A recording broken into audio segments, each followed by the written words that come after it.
سورۃ عبس مکیہ، یہ سورت مکی ہے اور اس میں 42 آیتیں اور ایک رکوع ہے۔ اعوذ باللہ من الشیطان الرجیم، میں پناہ مانگتا ہوں اللہ کی شیطان مردود سے۔ بسم اللہ الرحمن الرحیم، شروع اللہ کے نام سے جو سب پر مہربان ہے، بہت مہربان ہے۔ عبس وتولی، پیغمبر نے منہ بنایا اور رخ پھیر لیا۔ ان جاءہ الاعمی، اس لیے کہ ان کے پاس وہ نابینا آ گیا تھا۔ وما یدریک لعلہ یزکی، اور اے پیغمبر تمہیں کیا خبر شاید وہ سدھر جاتا۔ او یذکر فتنفعہ الذکری، یا وہ نصیحت قبول کر لیتا اور نصیحت کرنا اسے فائدہ پہنچاتا۔ اما من استغنی، وہ شخص جو بے پروائی دکھا رہا تھا۔ فأنت له تصدی، اس کے تو تم پیچھے پڑتے ہو۔ وما علیک الا یزکی، حالانکہ اگر وہ نہ سدھرے تو تم پر کوئی ذمہ داری نہیں آتی۔ وَأَمَّا مَن جَاءَكَ يَسْعَىٰ، اور وہ جو محنت کر کے تمہارے پاس آیا ہے۔ وَهُوَ يَخْشَىٰ، اور وہ دل میں اللہ کا خوف رکھتا ہے۔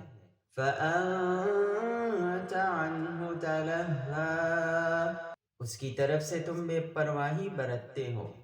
كَلَّا إِنَّهَا تَذْكِرَةٌ، ہرگز ایسا نہیں چاہیے، یہ قرآن تو ایک نصیحت ہے۔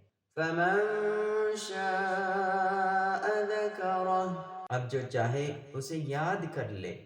فِي صُحُفٍ مُكَرَّمَةٍ، وہ ایسے صحیفوں میں درج ہے جو بڑے مقدس ہیں۔ مَرْفُوعَةٍ مُطَہَّرَةٍ، اونچے رتبے والے ہیں، پاکیزہ ہیں۔ بِأَیْدِی سَفَرَةٍ، ان لکھنے والوں کے ہاتھ میں رہتے ہیں۔ کِرَامٍ بَرَرَةٍ، جو خود بڑی عزت والے، بہت نیک ہیں۔ قُتِلَ الْإِنسَانُ مَا أَکْفَرَهُ، خدا کی مار ہو ایسے انسان پر، وہ کتنا ناشکرا ہے۔ من أَیِّ شَیْءٍ خَلَقَهُ، وہ ذرا سوچے کہ اللہ نے اسے کس چیز سے پیدا کیا۔ من نطفة خلقه فقدره، نطفے کی ایک بوند سے اسے پیدا بھی کیا، پھر اس کو ایک خاص انداز بھی دیا۔ ثم السبیل یسرہ، پھر اس کے لیے راستہ بھی آسان بنا دیا۔ ثم اماتہ فاقبرہ، پھر اسے موت دی اور قبر میں پہنچا دیا۔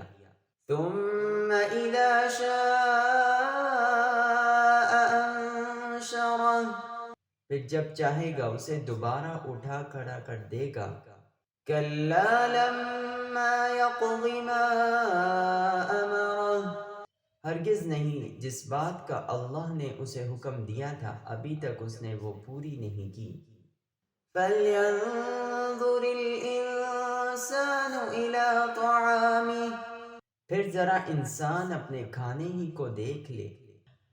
أَنَّا صَبَبْنَا الْمَاءَ صَبًّا، کہ ہم نے اوپر سے خوب پانی برسایا۔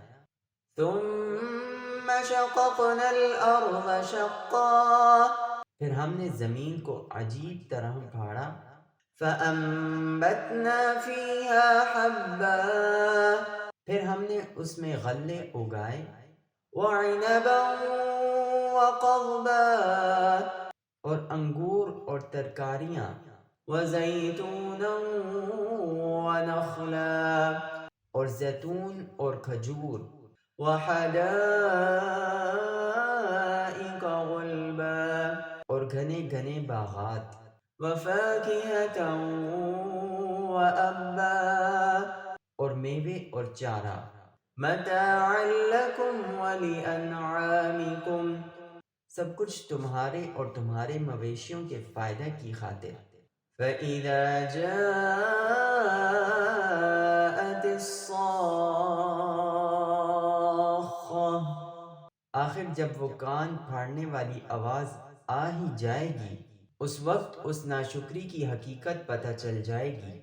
یوم یفر المرء من اخیہ، یہ اس دن ہوگا جب انسان اپنے بھائی سے بھی بھاگے گا، وَأُمِّهِ وَأَبِيهِ، اور اپنے ماں باپ سے بھی، وَصَاحِبَتِهِ وَبَنِيهِ، اور اپنے بیوی بچوں سے بھی، لِكُلِّ امْرِئٍ مِّنْهُمْ يَوْمَئِذٍ شَأْنٌ يُغْنِيهِ، کیونکہ ان میں سے ہر ایک کو اس دن اپنی ایسی فکر پڑی ہوگی کہ اسے دوسروں کا ہوش نہیں ہوگا۔ وجوہ یومئذ مسفرہ، اس روز کتنے چہرے تو چمکتے دمکتے ہوں گے، ضاحکۃ مستبشرہ، ہنستے خوشی مناتے ہوئے، ووجوہ یومئذ علیہا غبرہ، اور کتنے چہرے اس دن ایسے ہوں گے کہ ان پر خاک پڑی ہوگی، ترہقها قترہ، سیاہی نے انہیں ڈھانپ رکھا ہوگا، اولئک هم الکفرۃ الفجرہ، یہ وہی لوگ ہوں گے جو کافر تھے، بدکار تھے۔ صدق اللہ العظیم۔